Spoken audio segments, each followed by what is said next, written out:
Perkenalkan, nama saya Amelia Dewi Astuti, saya dari Prodi Ilmu Politik Universitas Nusa Sembana. Pada kali ini, saya akan membahas birokrasi di Indonesia yang saat ini. Ada beberapa kondisi dan realita birokrasi di Indonesia saat ini. Yang pertama, ada birokrasi yang cenderung lambat, yang dimana proses birokrasi di Indonesia seringkali memakan waktu lama dan dianggap berbelit-belit. Hal ini disebabkan oleh prosedur yang masih kompleks, kurangnya standar pelayanan yang konsisten, dan adanya hambatan dalam hal koordinasi antar instansi.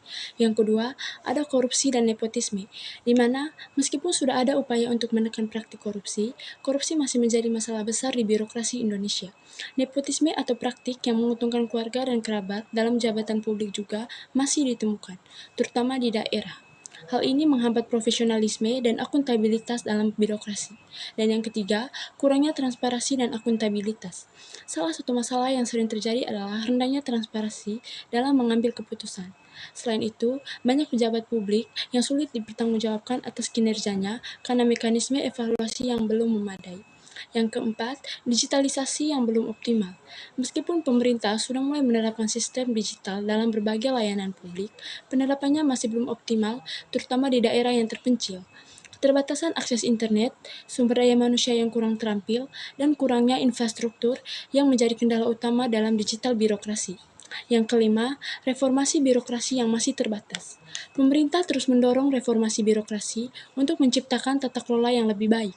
Namun, pelaksanaannya seringkali terbatas pada kebijakan formal, dampak yang signifikan terhadap pola kerja dan kultur birokrasi. Reformasi ini membutuhkan komitmen yang kuat dari pemimpin hingga level pelaksana. Yang keenam, SDM yang belum profesional. Beberapa pegawai di birokrasi Indonesia kurang memiliki kompetensi sesuai kebutuhan pekerjaan.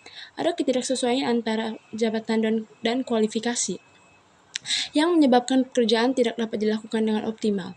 Hal ini disebabkan oleh kurangnya pelatihan yang memadai serta proses seleksi yang masih belum ketat. Dan yang terakhir, sentralisasi kewenangan. Birokrasi di Indonesia masih cenderung sentralistis, di mana keputusan penting seringkali harus menunggu persetujuan dari pemerintah pusat. Akibatnya, proses birokrasi di tingkat daerah terhambat dan respon terhadap kebutuhan lokal menjadi lambat. Sekian dari saya, terima kasih.